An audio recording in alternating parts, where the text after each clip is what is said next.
try again. Not quite sure what happened there. Anyway, so I've just taken a little bit of the bark out because I'm hoping that it'll sit low enough now for me to get the rest of the bark in. It's definitely looking a little bit better. Happy with that. I'm just gonna, oh golly, do be careful if you're cutting any roots off, guys, because really you don't want to do this unless you have no choice. Use a bigger pot if you can. Okay. Crumbs, it's taking much longer than I thought. I do apologise about the length of this video. It wasn't supposed to be this long. Oh well, such is life. Okay. That's a bit better. So now I've got it so that the height of it is kind of level with the top of the pot. And now I'm going to fill it with compost with the special orchid bark to keep it at the right level. So I'm just going to gradually sprinkle it in, and then what I do is give it a little shake, and that encourages the bark to go into the little cracks so the orchid can get nutrients from every angle. Just give it a shake.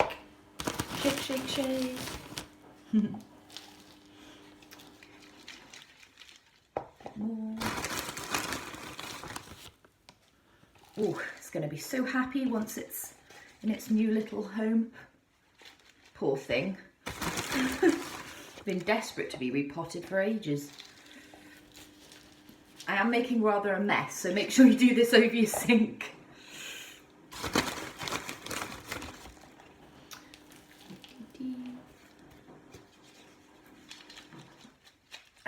Shake, shake, shake. A little bit more, nearly there. Ideally, you want to fill it to just below the top of the pot, just so that when you soak them, the bark doesn't all float out of it, which happens sometimes. So I'm just giving it a tap now, just to encourage all the bark to go into the cracks. There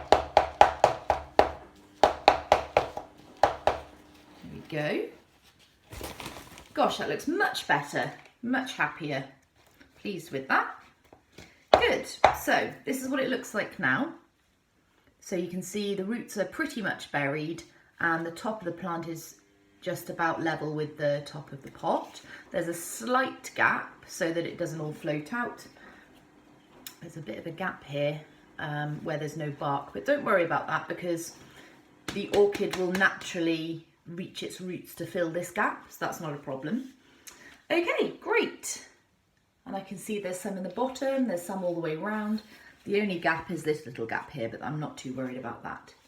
So, as I said, if, and it is a big if you have to cut roots or if you have to break any roots off in order to get it out of the old pot, make sure when you repot it like I've done here, you leave it for at least, I would say at least 2 days before you give it its first soak in its new container.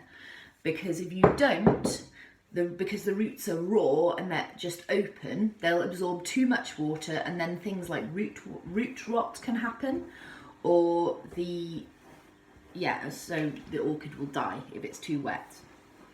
Anyway, I hope that was helpful. I'm sorry it's had to be in 2 videos, that's a bit of a pain. But if you, I forgot to put my stick back in. So I'm just going to pop this in gently. When you put the stick back in, wiggle it so that it won't break the roots, then it'll find its way through a hole.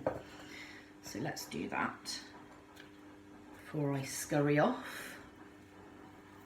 So I'm just gonna, again, if when you put the stick back in it does break a root, it's not the end of the world, because as long as you make sure you leave it for a couple of days to callus, then it won't be a problem.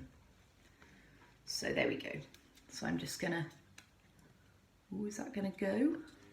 I'm gonna, oh, you've got to be really careful when you encourage the root to join to the stick, because if you pull too much, it'll snap. So I'm actually gonna move my stick rather than force it, because it won't like that very much. Let's put it in here instead.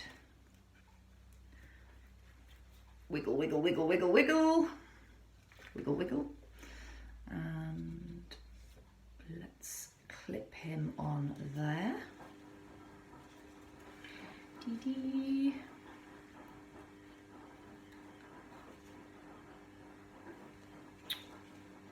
Go in. There we go. Pop that round there just to stabilise it as well.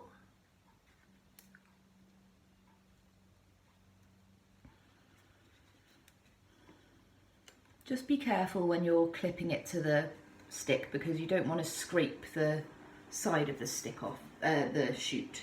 Okay, great. So this orchid is now quite happy. I'll leave it for 2 days and then I will do my little soak with it. Anyway, as I was saying, thank you for listening. I hope it was helpful. Sorry for being so rambling, and sorry for it being in 2 videos as well. But I do hope that it was useful, and that if there have been any problems with your orchids following the previous 2 videos, that it solved some of those problems for you. So thanks for listening, and the next video I do will be when one of them starts to shoot, and I can show you then what to do with that. Thanks for listening. See you next time. Bye.